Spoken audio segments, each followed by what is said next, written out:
ಅಧ್ಯಾಯ 41.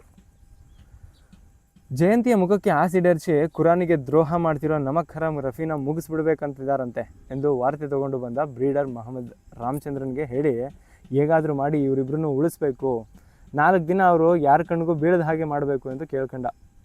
ಆ ಇಬ್ಬರು ಹುಡುಗರು ಪ್ರೀತಿಸ್ತೀವಿ ಅಂದ್ಕೊಂಡಿದ್ದನ್ನೇ ದೊಡ್ಡ ಮಾಡಿ ದೇವಸ್ಥಾನದ ಗುಂಪು ಅವನ್ನ ಮತಾಂತರ ಮಾಡಿ ಹಿಂದೂ ಧರ್ಮಕ್ಕೆ ಸೇರಿಸ್ತೀವಿ ಅಂತ ಹೇಳ್ಕೊಂಡು ಓಡಾಡ್ತಿದ್ದಾರೆ.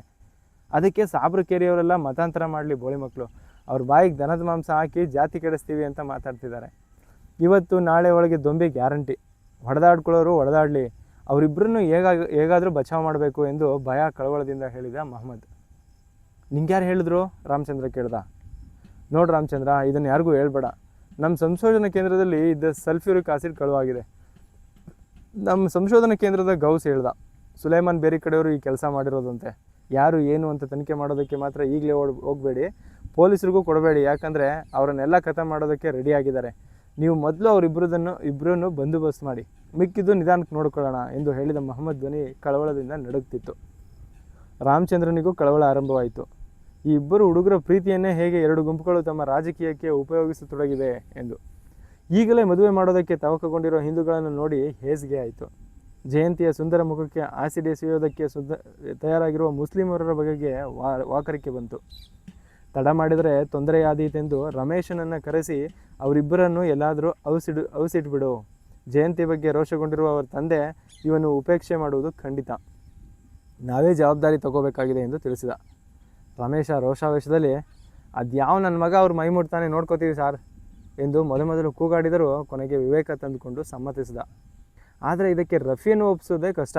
ಅವನನ್ನು ಇಲ್ಲಿಗೆ ಕರ್ಕೊಂಡು ಬರ್ತೀವಿ, ನೀವೇ ಒಂದು ಮಾತು ಹೇಳಬೇಕು ಎಂದ. ರಾಮಚಂದ್ರ ಜಯಂತಿಗೂ ರಫಿಗೂ ಹೇಳಿ ಒಪ್ಪಿಸುವ ಜವಾಬ್ದಾರಿ ತೆಗೆದುಕೊಂಡ. ಜಯರಾಮನ್ಗೆ ಈ ವಿಷಯ ತಿಳಿಸೋದಕ್ಕೆ ಅವನ್ನ ಹುಡ್ಕೊಂಡು ಹೊರಟ. ಯಾರೋ ಅವನ ಸಂಶೋಧನಾ ಕೇಂದ್ರಕ್ಕೆ ಹೋಗಿದ್ದಾನೆ ಎಂದರು. ರಾಮಚಂದ್ರ ಅಲ್ಲಿಗೆ ಹೋದಾಗ ಜಯರಾಮ ಪಾಟೀಲರ ಕೋಣೆಯೊಳಗಡೆ ಅಂಗಾಡಿ, ಹೆಗ್ಡೆ, ಸಿದ್ದಪ್ಪ ಇವರೊಡನೆ ಪಾಟೀಲರ ಜೊತೆ ಹರಟುತ್ತಾ ಕುಳಿತಿದ್ದ. ಪಾಟೀಲರು ಹೆಗ್ಡೆಗೆ ನಾಳೆ ಪೊಲೀಸ್ ಠಾಣೆಗೆ ಹೋಗಿ ಆಸಿಡ್ ಕಳೆಯುವುದರ ಬಗ್ಗೆ ಒಂದು ದೂರು ಕೊಟ್ಟು ಮುಂದಿನ ಪರಿಣಾಮಗಳ ಬಗ್ಗೆ ಜಾಗರೂಕತೆಯಿಂದ ಇರುವಂತೆ ತಿಳಿಸೆಂದು ಹೇಳ್ತಿದ್ರು. ಮಾರನೇ ದಿನ ಬೆಳಗ್ಗೆ ಗೋಸಾಯಿಬಾಬು ತಿಳಿಸಿದಂತೆ ಸಿದ್ದಪ್ಪ, ಅಂಗಾಡಿ, ಪಾಟೀಲರು 3 ಜನವು ಮಸೀದಿ ಹತ್ರ ಅವನಿಗಾಗಿ ಕಾಯಬೇಕೆಂದು ಆಗಲೇ ತೀರ್ಮಾನವಾಗಿತ್ತು. ಅಷ್ಟರಲ್ಲಿ ರಾಮಚಂದ್ರ ಅಲ್ಲಿಗೆ ಬಂದ. ಮಹಮ್ಮದ್ ಅವನಿಗೆ ತಿಳಿಸ್ದ. ಪಾಟೀಲರು, ಓಹೋ ಈಗೋ ಸಮಾಚಾರ, ನೋಡಿ ಅಂಗಾಡಿ, ಏನು ಹೇಳಿದೆ ನಾನು, ನೀವು ಬಂದಿನ. ಕೆಸರೂರಿನ ಕಾಡು ಹಾಳಾಗಿದೆ, ತೋಟ ಹಾಳಾಗಿದೆ, ಸಮಾಜ ಹಾಳಾಗಿದೆ, ಮನುಷ್ಯರ ಆತ್ಮಗಳೇ ಹಾಳಾಗಿದೆ. ಒಂದನ್ನು ಬಿಟ್ಟು ಇನ್ನೊಂದನ್ನು ಅಭ್ಯಾಸ ಮಾಡೋದಕ್ಕೆ ಆಗುತ್ತೇನ್ರಿ? ಎಲ್ಲ ಕುಸಿತಾ ಇದೆ. ಒಬ್ಬ ಹುಡುಗಿ ಪ್ರೀತಿನ ಉಪಯೋಗಿಸ್ಕೊಂಡು ಇವರು ಸಾಬ್ರಿಗೆ ಮುಯಿ ತೀರಿಸೋದಂದ್ರೇನು, ಇವಳು ಎಳೆ ಮುಖಕ್ಕೆ ಆಸಿಡ್ ಸುರಿತೀವಿ ಅನ್ನೋದೇನು? ಇಂಥವ್ರನ್ನ ಉದ್ಧಾರ ಮಾಡೋದಕ್ಕೆ ಯಾಕೆ ನಾನು ಕೆಸರೂರು ಹೈಬ್ರಿಡ್ ಪತ್ತೆ ಮಾಡೋದಕ್ಕೆ ಹೋಗ್ಬೇಕು ಹೇಳಿ ಎಂದರು. ಇದೆಲ್ಲ ಕರ್ತವ್ಯ ಸರ್, ಸಂಶೋಧನೆ ಮೌಲ್ಯ ಸಂಶೋಧನೆಯಲ್ಲೇ ಇರೋದು. ನೀವು ಪತ್ತೆ ಮಾಡಿದ್ರು ಅದರಿಂದ ಇವರು ಉದ್ಧಾರ ಆಗೋ ಯೋಗ ಇರಬೇಕಲ್ಲ, ಜಯರಾಮ್ ಹೇಳ್ದ.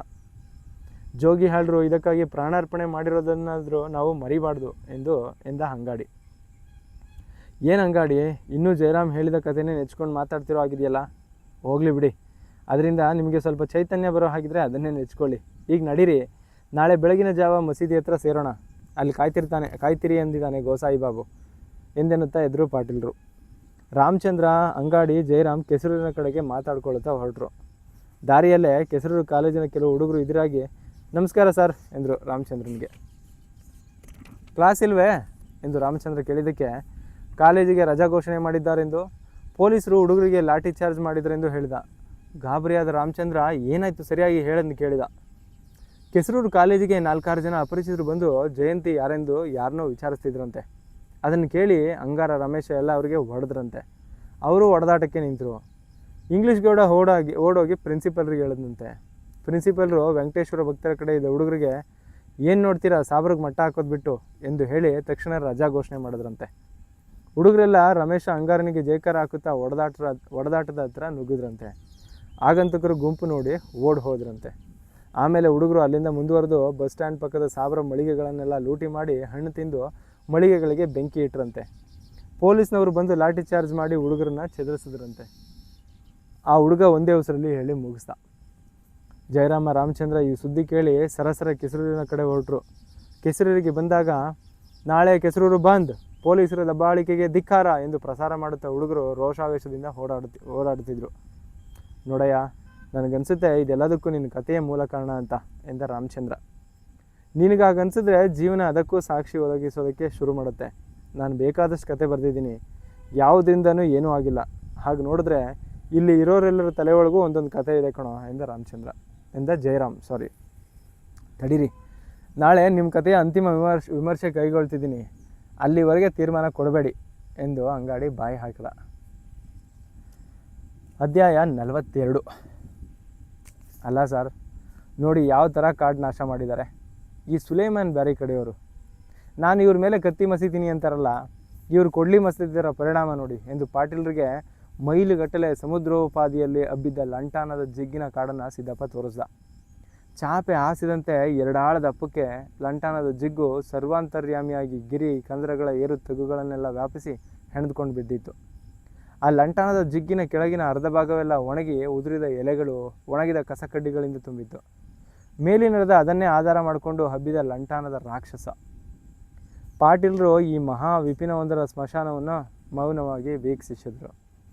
ಲಂಟಾನದ ಎಲೆಗಳ ಒಳಗಿಂದ ಶುಂಠಿ ಪೆಪ್ಪರ್ಮೆಂಟಿನ ಮಾದಕ ವಾಸನೆ ಹೊತ್ತ ತಂಗಾಳಿ ಇವರ ಬಳಿ ಸುಳಿದಾಡಿತು. ತುಂಬ ಹೊತ್ತು ಅದನ್ನು ವೀಕ್ಷಿಸಿ ನಿಟ್ಟುಸಿರು ಬಿಟ್ಟು ಬ್ಲಡಿ ಫೂಲ್ಸ್ ಎಂದು ತಮ್ಮಷ್ಟಕ್ಕೆ ತಾವೇ ಉದ್ಗರಿಸಿದರು. ಈ ಲಂಟಾನ ನಮ್ಮ ದೇಶದಲ್ಲಿ ಹಿಂದೆ ಇರಲೇ ಇಲ್ಲ ಸಿದ್ದಪ್ಪ. ಅದನ್ನು ಯಾರೋ ವಿದೇಶದವರು ಇಲ್ಲಿನ ಉದ್ಯಾನಕ್ಕೆ ಅಂತ ತಂದಿದ್ದು. ಅದು ಇಡೀ ದೇಶದಾದ್ಯಂತ ವ್ಯಾಪಿಸಿದೆ ಈಗ ಎಂದು ಪಾಟೀಲರು ವಿವರಿಸುತ್ತಾ ಮಾತು ಮುಂದುವರಿಸಿದರು. ಆದರೆ ನೋಡು, ಪ್ರಕೃತಿ ನಡವಳಿಕೆಯಲ್ಲೂ ಒಂದು ಕ್ರಮ ಇದೆ. ಅದು ತನ್ನ ಗಾಯ ವಾಸಿ ಮಾಡಿಕೊಳ್ಳೋದಕ್ಕೂ ವಿಧಾನ ಇದೆ. ಈ ಲಂಟಾನ ಇಲ್ಲದಿದ್ದರೆ ಇಲ್ಲಿ ಬೀಳೋ ಮಳೆಗೆ ಇವತ್ತು ಇಲ್ಲಿರೋ ಗುಡ್ಡಗಳ ಮಣ್ಣೆಲ್ಲ ತೊಳೆದು ಹೋಗಿ ನಮ್ಮ ಬಯಲು ಸೀಮೆ ಥರ ಕಲ್ಲು ಗುಡ್ಡಗಳು ನಿಂತಿರ್ತಿದ್ವು. ಸರಿ, ಆದರೆ ಎಂಥ ಕಾಡು ನಾಶ ಮಾಡಿ ಎಂಥ ಸ್ಮಶಾನ ನಿರ್ಮಿಸಿದ್ದಾರೆ ನೋಡಿ. ನೋನೋ, ಹೇಳ್ತೀನಿ ಕೇಳು. ಇಡೀ ಜೀವರಾಶಿಯೆಲ್ಲ ಸ್ಮಶಾನದಿಂದಲೇ ಉದ್ಭವಿಸಿದ್ದು, ಕುದಿಯೋ ಭೂಗೋಳದ ಬೆಂಕಿ ಉಂಡೆಯಿಂದ. ಈಗ ಲಂಟಾನ ಬಂದಿದೆಯಲ್ಲ, ಅದು ಮಣ್ಣು ತೊಳೆದು ಹೋಗದ ಹಾಗೆ ಅದರ ಕಸಕಡ್ಡಿಗಳು, ಮಣ್ಣಿನ ಜೈವಿಕ ವಸ್ತುಗಳು ಸೂರ್ಯನ ಬಿಸಿಲಿಂದ ಸುಟ್ಟು ಹೋಗದ ಹಾಗೆ ನೋಡಿಕೊಳ್ತವೆ. ಅದರ ಅಡಿಯಿಂದಲೇ ಒನ್ನೆ, ತೇಗ, ನೇರಳೆ, ಆಲ, ಧೂಪ ಎಲ್ಲ ಮೊಳಕೆ ಹೊಡೆದು ಲಂಟಾನದ ಮುಳ್ಳಿನ ರಕ್ಷಣೆಯಲ್ಲಿ ಮೆಲ್ಲಗೆ ಅದರ ಮೇಲೆ ಪುಟಿಯುತ್ತವೆ. ನೋಡು, ಈಗಾಗಲೇ ಅಲ್ಲೊಂದು ಇಲ್ಲೊಂದು ಕಾಣತೊಡಗಿವೆ. ಇವು ಮೇಲೆ ಬಂದು ಕೊಂಬೆಗಳಾಗಿ ಛತ್ರಿ ಥರ ಬಿಚ್ಕೊಳ್ಳುತ್ತಲೋ ಕಾಡಿನ ನೆರಳು ಕೂಡಲಾರಂಭಿಸಿ ಲಂಟಾನ ನಶಿಸೋದಕ್ಕೆ ಆರಂಭವಾಗುತ್ತೆ. ಕೊನೆಗೆ ಕಾಡಿಗೆ ಜಾಗ ಬಿಟ್ಟು ಲಂಟಾನ ವಿದಾಯ ಹೇಳುತ್ತೆ. ಆಮೇಲೆ ಆ ನೆರಳಲ್ಲಿ ಬರುವ ಗಿಡಗಳೇ ಬೇರೆ. ತರಗೆಲೆಗಳ ದಟ್ಟ ರಾಶಿಯಲ್ಲಿ ಕುಸಿದು ಬೀಳುವ ಲಂಟಾನವೂ ಸೇರಿ ಮಣ್ಣು ಫಲವತ್ತಾಗ್ತಾ ಹೋಗ್ತದೆ. ನೀನು ಪರಿಸರ ರಕ್ಷಣೆಗೆ ತವಕ ಪಡ್ತಿರೋ ಹಾಗೇನೆ ಅನೇಕ ಅದೃಶ್ಯ ಶಕ್ತಿಗಳು ತವಕದಿಂದ ಕೆಲಸ ಮಾಡ್ತಿವೆ ಅನ್ನೋದನ್ನು ಮರಿಬೇಡ.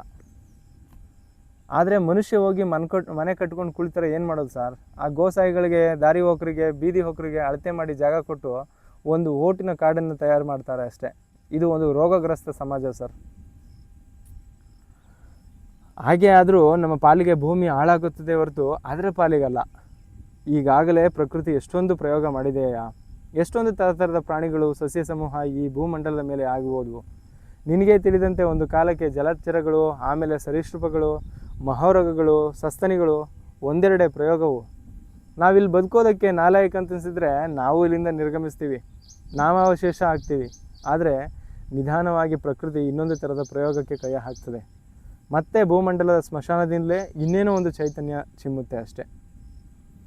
ಗೋಸಾಯಿಗಳ ಒಟ್ಟಿಗಾಗಿ ಆ ದೇವಸ್ಥಾನದ ಕಡೆಯವರೆಲ್ಲ ಓಡಾಡ್ತಿದ್ದಾರಂತೆ ಸರ್. ಇದು ದೊಡ್ಡ ಅನಾಹುತಕ್ಕೆ ದಾರಿ.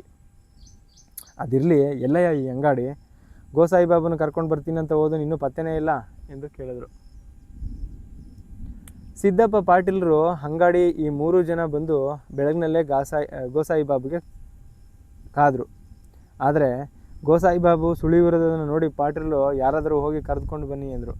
ಸಿದ್ದಪ್ಪ ತನಗೂ ಗೋಸಾಯಿಗಳಿಗೂ ಹಗೆತನ ಇರೋದರಿಂದ ಅಂಗಾಡಿಯೇ ಹೋಗಲಿ ಎಂದು ಅಂಗಾಡಿಗೆ ಗೋಸಾಯಿಗಳು ಬೀಳ್ಬಿಟ್ಟಿರೋ ಜಾಗದ ವಿವರಗಳನ್ನೆಲ್ಲ ತಿಳಿಸ್ದ. ಅಂಗಾಡಿ ಹೋದ ನಂತರ ಅಂಗಾಡಿಯನ್ನು ಕಾಯುತ್ತಾ ಮಾತಾಡುತ್ತಾ ಇಬ್ಬರು ನಿಂತಿದ್ರು. ಅಂಗಾಡಿ ಬರಲಿಲ್ಲ. ಬಿಸಿಲು ದಗದಗ ಏರತೊಡಗಿತು. ಅವ್ರು ಯಾರೋ ಇಬ್ಬರು ನಾವು ಬಂದಾಗ ನಮ್ಮನ್ನು ತಿರುಗಿ ನೋಡ್ತಾ ಮಸೀದಿ ಹಿಂದಕ್ಕೆ ಹೋದ್ರಲ್ಲ, ಎಲ್ಲಿಗೋದ್ರು? ಅಲ್ಲೇನಾದರೂ ದಾರಿ ಇದೆಯೋ? 4 ಮಾರು ಹೋಗಿ ನೋಡೋಣ ದಾಡಿ. ಇಲ್ಲಿ ಈ ಥರ ನಿಂತ್ಕೊಂಡು ಕಾಯ್ತಾ ಇದೆ, ಜನ ಅನುಮಾನಿಸ್ತಾರೆ. ಮೊದಲೇ ಈ ಊರಲ್ಲಿ ಜನಕ್ಕೆ ತಲೆ ಕೆಡ್ತಾ ಇದೆ ಎಂದರು ಪಾಟೀಲರು. ಇಬ್ಬರು ಮಸೀದಿ ಹಿಂಭಾಗದ ಲಂಟಾನನ ಕಾಡಿನತ್ತ ನಡೆದರು. ಅಂಗಾಡಿ ಸಿದ್ದಪ್ಪನ ನಿರ್ದೇಶನದ ಮೇರೆಗೆ ಕೆಸರೂರು ಪೇಟೆ ದಾಟಿಕೊಂಡು ಊರ ಹೊರವಲಯಕ್ಕೆ ಹೋದ. ಅಲ್ಲಿ ಯಾರೂ ಇರಲಿಲ್ಲ. ಜಾಗ ಖಾಲಿ ಕಂಡಿತ್ತು. ಈಗಾಗಲೇ ಗೋಸಾಯಿಗಳು ಊರು ಬಿಟ್ಟಿದ್ದಾರೆ ಅನಿಸುತ್ತೆ. ಅಷ್ಟೇ ಅಲ್ಲ, ಅಲ್ಲಿ ಯಾರೂ ಬೀಡು ಬಿಟ್ಟಿದ್ದ ಕುರುಹು ಇರಲಿಲ್ಲ. ಹಾಗಾದರೆ ಸಿದ್ದಪ್ಪ ತಿಳಿಸಿದ ಜಾಗ ಇನ್ನೂ ಮುಂದಿರಬೇಕೆಂದು ದಾರಿಯಲ್ಲೇ ಮುಂದುವರೆದ. ಎಲ್ಲೂ ಯಾವ ಗೋಸಾಯಿಗಳ ಟೆಂಟಿನದು ಸುಳಿವಿರಲಿಲ್ಲ. ಹಾಗೆ ಅದೇ ದಾರಿಯಲ್ಲಿ ಮುನ್ನಡೆಯುತ್ತಲೇ ಹೋದ. ರಸ್ತೆಯಲ್ಲಿ ಬರುತ್ತಿದ್ದ ಯಾರೋ ಒಬ್ಬರನ್ನ ಕೇಳಿದ. ಆತ, ಅಲ್ಲೇ ಹಾದಿಯಲ್ಲಿ ನೀವು ಕಾಣಿಸ್ಲಿಲ್ವೇ ಎಂದು ಆಶ್ಚರ್ಯಪಟ್ಟು ಅಂಗಡಿಯೊಡನೆ ಹಿಂದಕ್ಕೆ ಬಂದು ಸಿದ್ದಪ್ಪ ಮೊದಲು ತಿಳಿಸಿದ ಜಾಗಕ್ಕೆ ಬಂದ. ಅಲ್ಲಿ ಜಾಗ ಖಾಲಿಯಾಗಿತ್ತು. ಆತನಿಗೆ ಆಶಾಭಂಗವಂತಾಗಿ, ಓ, ಎಲ್ಲ ಊರು ಬಿಟ್ಟು ಹೋಗಿದ್ದಾರ್ರಿ ಎಂದು ಅಂಗಡಿಗೆ ಹೇಳ್ದ. ಅಂಗಡಿ ಅಪ್ರತಿಭನಾಗಿ ಆ ಖಾಲಿ ಜಾಗ ನೋಡ್ತಾ ನಿಂತ. ಅವನಿಗೆ ಇದ್ದಕ್ಕಿದ್ದಂತೆ ಮೂರ್ಖನಾದೆ ಎಂದನಿಸಿತು. ಕೆಸರೂರು ಹೈಬ್ರಿಡ್ ನೋಡುವ ಅವಕಾಶ ತಪ್ಪಿದ್ದಕ್ಕಿಂತ ಹೆಚ್ಚಾಗಿ ಅವನಿಗೆ ಬೇಸರವಾಗಿದ್ದು ಮ್ಯೂಸಿಷಿಯನ್ ಮುತ್ತು ಊರು ಬಿಟ್ಟು ನಿರ್ಗಮಿಸಿದ್ದು. ಜಯರಾಮನ ಕಥೆಯ ಒಂದು ಮೂಲಾಧಾರ ತಪ್ಪಿ ಹೋದಂತಾಗಿ ಅವನು ಸಂಪೂರ್ಣ ದಿಕ್ಕು ತಪ್ಪಿದವನಂತೆ ದಾರಿಯಲ್ಲೇ ಕಿಂಕರ್ತವ್ಯ ಮೂಢನಾಗಿ ನಿಂತಿದ್ದ. ಯಾಕೆ ಅಂತಂದರೆ ಅವನೇ ಇದಕ್ಕೆಲ್ಲ ಕಾರಣ ಆಗಿರ್ಬೋದು, ಮತ್ತು ಪಾಟೀಲರನ್ನು ಸಾಯಿಸಿದ್ರೆ ಅವನೇ ಸಾಯಿಸ್ಬೋದು ಅಂತ ಇವರೆಲ್ಲ ಕಥೆ ಇದರಲ್ಲಿ ಅಂದ್ಕೊಂಡಿದ್ರು ಆಧಾರದಲ್ಲಿ. ಈಗ ಅವನೇ ಊರು ಬಿಟ್ಟು ಹೊರಟೋಗಿದ್ದಾನೆ. ಪಕ್ಕದಲ್ಲಿ ನಿಂತಿದ್ದವನು ಅಂಗಡಿ ಯೋಚನಾಕ್ರಾಂತನಾಗಿ ಅನ್ಯ ಮನಸ್ಸಿನಂತೆ ನಿಂತಿದ್ದನ್ನು ನೋಡಿ ಅವನ ಪಾಡ್ಗೆ ಅವನು ಹೊರಟೋದ. ಅಂಗಡಿಗೆ ಎತ್ತ ಹೋಗಲು ಮನಸ್ಸು ಬರಲಿಲ್ಲ. ಕೆಸರು ಹೈಬ್ರಿಡ್ಡು ಇಲ್ಲ, ಪಾಟೀಲರು ಕೂನಿಯೂ ಇಲ್ಲ. ಆ ಲಂಟನದ ಸರದಿಯಲ್ಲಿ ಧೂಪದ ಮರ ಹುಡುಕುವುದು ಇತರರಿಗೆ ಸಮುದ್ರದಲ್ಲಿ ಸೂಜಿ ಹುಡುಕದಂತೆ. ಇನ್ನು ಪಾಟೀಲರ ಕಾವಲು ಕಾಯೋ ಅಗತ್ಯವೂ ಇಲ್ಲ. ಪಾಟೀಲರಿಗೆ ಹೋಗಿ ಅವರು ನಿರ್ಗಮಿಸಿದ್ದಾರೆ ಅಂತ ತಿಳಿಸ್ಬೇಕಂದ ಅಗತ್ಯವೂ ಕಾಣಲಿಲ್ಲ. ಹೊರ ಇಳಿದವನಂತೆ ಅಂಗಡಿ ಹಗುರ ಹೆಜ್ಜೆಗಳನ್ನು ಇಡುತ್ತಾ ಕೆಸರೂರಿಗೆ ನಡೆದ. ಕೆಸರೂರು ಹೈಬ್ರಿಡ್ ಬಗ್ಗೆ ಒಂದು ರಿಪೋರ್ಟ್ ತಯಾರು ಮಾಡಿ ಅಂಚೆಗೆ ಎಸೆದು ಆಲೆಪಿಗೆ ಬಸ್ಸು ಹತ್ತೋದೆಂದು ಚಿಂತಿಸಿದ. ಜೋಗಿ ಹಾಳ್ರ ಸಾವಿನ ವಿಷಯವೇ ಸಂಪೂರ್ಣವಾಗಿ ಅವನ ತಲೆಯಿಂದ ಇದ್ದಕ್ಕಿದ್ದಂತೆ ಮರೆಯಾಯಿತು. ಕೆಸರೂರು ಸರ್ಕಲಿನಲ್ಲಿ ಜಯರಾಮ್, ರಾಮಚಂದ್ರ, ಹೆಗಡೆ 3 ಜನ ಮಾತಾಡುತ್ತಾ ಬರ್ತಿದ್ರು. ಇದೇನ್ರಿ ಇಲ್ಲೇ ಟಳಾಯಿಸ್ತಾ ಇದ್ದೀರಾ ಎಂದು ಜಯರಾಮ್ ಕೇಳ್ದ. ಜಯರಾಮ್, ನಿಮ್ಮ ಕತೆ ಸ್ವಲ್ಪ ಬದಲಾಯಿಸಬೇಕು ಎಂದ ಅಂಗಡಿ. ಬದಲಾಯಿಸೋ ಪ್ರಶ್ನೆನೇ ಇಲ್ಲ. ಇಲ್ಲಪ್ಪ, ಎಲ್ಲೋ ದಿಕ್ಕು ತಪ್ಪಿದೆ. ಆ ಕತೆ ಒಂದು ಪಾತ್ರವೇ ನಾಪತ್ತೆ. ಅಂದರೆ ಅದರರ್ಥ ಅದು ಸಂಪೂರ್ಣ ಸುಳ್ಳು. ಮನುಷ್ಯ ಪ್ರಜ್ಞೆ ಸ್ವತಂತ್ರವೋ ಅಸ್ವತಂತ್ರವೋ ತಿಳಿಯೋದಕ್ಕೆ ಕಲಾಕೃತಿಯಲ್ಲಿ ಸಾಧ್ಯವಿಲ್ಲ. ಹಾಗಾದರೆ ಅದು ಒಳ್ಳೆ ಕಲಾಕೃತಿ ಅಲ್ಲ. ಯಾಕಲ್ಲ? ಅದು ಒಳ್ಳೆ ಕತೆ ಅಲ್ಲದಿದ್ದರೆ ಇಲ್ಲಿವರೆಗೆ ನಾವು ಅದನ್ನು ನಂಬ್ಕೊಂಡು ಬೆನ್ನು ಹತ್ತಿ ಮೂರ್ಖರಾಗ್ತಿದ್ವಾ? ಅದಿರಲಿ, ಏನಾಯಿತು ಕತೆ ಹಾದಿ ತಪ್ಪೋದಕ್ಕೆ? ಗೋಸಾಯಿಗಳು ಊರು ಬಿಟ್ಟು ಹೋಗಿದ್ದಾರೆ. ಹೋದರೆ ಹೋಗಲಿ, ಅವ್ರನ್ನ ಓಡಿಸ್ಬೇಕಂತಾನೆ ಸಿದ್ದಪ್ಪ ಸರ್ಕಾರಕ್ಕೆ ಅರ್ಜಿ ಬರ್ಕೊಂಡು ಕೂತಿದ್ದ. ಸರಿಯಪ್ಪ, ನಮ್ಮ ಕತೆ ಪಾತ್ರಗಳೇ ಮಿಸ್ಸಾಗಿ ಹೋದರೆ ಕತೆ ಮುಂದುವರಿಸೋದು ಹೇಗೆ? ಅದಕ್ಕೆ ಸ್ವಲ್ಪ ಬದಲಾಯಿಸಿ ಅಂದಿದ್ದು. ಅಂಗಡಿ ಕಣ್ಮುಂದೆ ನಡೆಯೋದನ್ನು ಯಾವನು ಸರಿಯಾಗಿ ನೋಡೋದು ಕಲ್ತ್ಕೊಳ್ಳೋದಿಲ್ವೋ ಅವನಿಗೆ ಹಿಂದೇನಾಯಿತು ಅಂತಲೂ ಗೊತ್ತಾಗಲ್ಲ. ಈ ಊರಲ್ಲಿ ಎಲ್ಲರೂ ನಮ್ಮ ಥರ ಒಂದೊಂದು ಕತೆ ಕಟ್ಟಿಕೊಂಡು ವರ್ತಮಾನದಲ್ಲಿ ಸಾಕ್ಷ್ಯ ಸಂಗ್ರಹಣೆ ಮಾಡ್ತಿದ್ದಾರೆ ಎಂದ ಜಯರಾಮ್. ಅದಿರಲಿ ಅಂಗಡಿ, ಕೆಸರೂರು ಹೈಬ್ರಿಡ್ ಕತೆ ಮುಗಿದ ಹಾಗೇನಾ ಎಂದ ಹೆಗಡೆ. ಆ ಲಂಟಾನ ಜಿಗ್ಗಿನೊಳಗೆ ಹೊಕ್ಕೋನು ಆಚೆ ಬರ್ತಾರೇನ್ರಿ, ಅದು ಚಕ್ರವ್ಯೂಹ ಎಂದ ಅಂಗಡಿ. ಹಾಗಾದರೆ ಪಾಟೀಲರು ಅಲ್ಲೇ ಮಸೀದಿ ಹತ್ರ ಕಾಯ್ತಿರ್ತಾರೆ, ಈಗ ಹೇಳಬೇಕು ಎಂದ. ನಡೀರಿ, ಇವತ್ತು ಕೆಸರೂರು ಬಂದು, ನಮಗೂ ಕೆಲಸ ಇಲ್ಲ, ನಾವು ಬರ್ತೀವಿ ಎಂದರು 3. ಅವರು 4 ಹೆಜ್ಜೆ ಪೇಟೆಯೊಳಗೆ ನಡೆದಿದ್ರು. ಅಷ್ಟರೊಳಗೆ ಢಮಾರೆಂದು ಮಸೀದಿ ಕಡೆಯಿಂದ ಶಬ್ದ ಕೇಳಿಬಂತು. 4 ಗಾಬರಿಯಾಗಿ ಸರಸರ ಹೊರಟರು. ಅವ್ರ ತಲೆಯೊಳಗಡೆ ಮೊನ್ನೆಯ ಶಬ್ದ ಮತ್ತು ಚರ್ಮ ಸುಲಿದ ವ್ಯಕ್ತಿಗಳೇ ಸುಳಿದಾಡ್ತಿದ್ರು. ಮಸೀದಿ ಹಸುರಿನ ನಡುವೆ ಬಿಸಿಲಿನಲ್ಲಿ ಬೆಳ್ಳಗೆ ನಿಂತಿತ್ತು. ದೂರದಿಂದ ಯಾರೂ ಅಲ್ಲಿ ಕಾಣಲಿಲ್ಲ. ಗಾಬರಿಯಾದ ಹೆಗಡೆ, ಲೇ ಸಿದ್ದಪ್ಪ ಎಂದು ಕೂಗಿದ.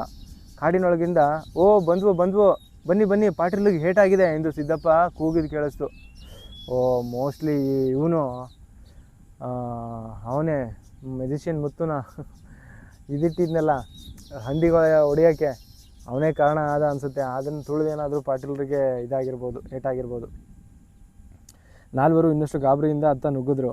ಅವ್ರು ನೋಡ್ತಿದ್ದಂತೆ ಲಂಟನ ಜಿಗ್ಗಿನೊಳಗೆ ಬಿಲ್ಲದಂತಿದ್ದ ದಾರಿಯೊಂದರಿಂದ ಸಿದ್ದಪ್ಪನ ಹೆಗಲ ಮೇಲೆ ಕೈ ಹಾಕ್ಕೊಂಡು ಕುಂಟುತ್ತಾ ಪಾಟೀಲರು ಹೊರಬಂದರು. ಸದ್ಯಕ್ಕೆ ಕುಂಟುತ್ತಾ ಇದ್ದಾರೆ ಅಂದರೆ ಬದುಕಿದ್ದಾರೆ. ಅವ್ರ ಎಡಗಾಲೆಲ್ಲ ರಕ್ತಮಯವಾಗಿತ್ತು. ಸೊಂಟದಿಂದಲೂ ರಕ್ತ ಬರ್ತಿತ್ತು. ಅಯ್ಯಯ್ಯೋ, ಏನಾಯಿತು ಸಿದ್ದಪ್ಪ, ಏನು ಸರ್ ಇದು ಎನ್ನುತ್ತಾ 4 ಬಳಿ ಸಾರಿದರು. ತಡೀರಿ, ಗಾಬರಿ ಮಾಡ್ಕೋಬೇಡಿ, ಪಾದಕ್ಕೆ ಏಟಾಗಿದೆ, ಇದೆಲ್ಲ ಬರೀ ಗೀರದ ಗಾಯ ಎಂದು ಪಾಟೀಲರು ಧೈರ್ಯ ಹೇಳಿದರು.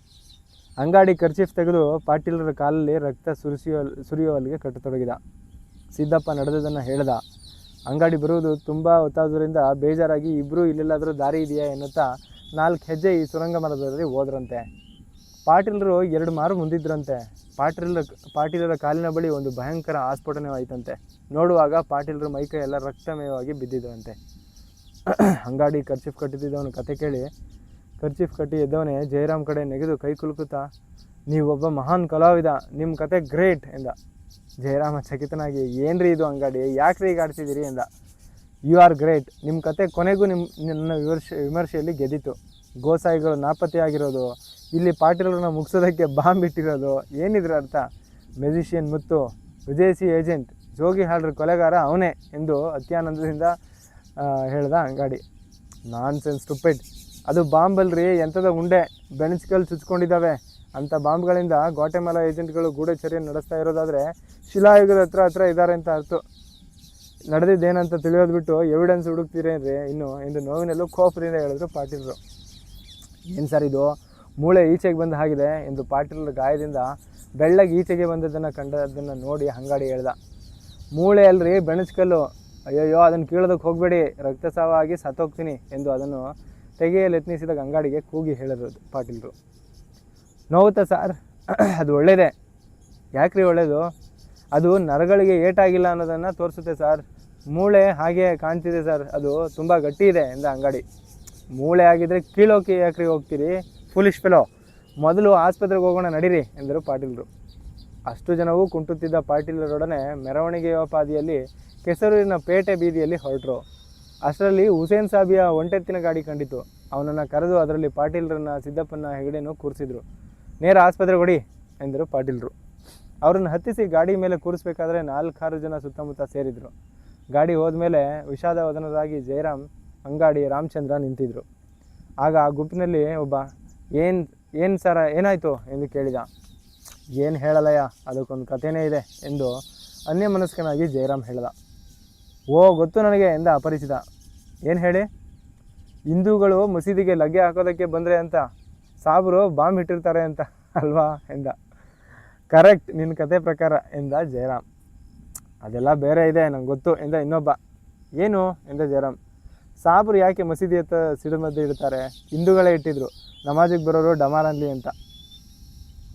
ಕರೆಕ್ಟ್, ನಿನ್ನ ಕತೆ ಪ್ರಕಾರ ಎಂದ ಜಯರಾಮ್. ಅಂದರೆ ಪ್ರತಿಯೊಬ್ಬರಿಗೂ ಒಂದೊಂದು ಥರದ ಕತೆಗಳು ಅವ್ರವ್ರ ಮನಸ್ಸಿನಲ್ಲೇ ಇರ್ತವೆ. ಅಲ್ಲಾಗಿರೋದೇ ಬೇರೆ. ಗುಂಪಿನ ಜನಗಳೇ ಏನೇನೋ ಪರಸ್ಪರ ವಾದ ಮಾಡಿಕೊಳ್ಳತೊಡಗಿದ್ರು. ಜಯರಾಮ ಅವರ ಬಗ್ಗೆ ಅಸಹ್ಯ ತುಂಬಿದ ಕಣ್ಣಲ್ಲಿ ನೋಡ್ತಾ, ನಡೀರಿ, ನಾವು ಆಸ್ಪತ್ರೆಗೆ ಹೋಗೋಣ. ಈ ಊರಲ್ಲಿ ಎಲ್ಲ ಅಂಗಾಡಿ ಥರ ತಮ್ಮ ಕತೆಗೆ ಸಾಕ್ಷಿ ಹುಡುಕ್ತಿದ್ದಾರೆ ಎಂದ. ಮೂವರು ಮಾತಾಡದೆ ಅಲ್ಲಿಂದ ಹೊರಟರು. ಅವರು ಕೊಂಚ ದೂರ ಸಾಗುವುದರೊಳಗೆ ಹಿಂದಿನಿಂದ ಥದುಕ್ರೋ, ಮಾರ್ರೋ ಇತ್ಯಾದಿ ಗಲಾಟೆ ಕೇಳಿಬಂತು. ಧೈಡ್ ಭುಡ್ ಶಬ್ದ ಕೇಳಿತು. ತಿರುಗಿ ನೋಡಿದ ಮೂರುವರು ನಿರ್ವಿಕಾರ ಚಿತ್ತರಂತೆ ನಿಂತರು. ಅಲ್ಲಿ ನಿಂತಿದ್ದ ಗುಂಪಿನಲ್ಲಿ ಹೊಡೆದಾಟವಾಗ್ತಿತ್ತು.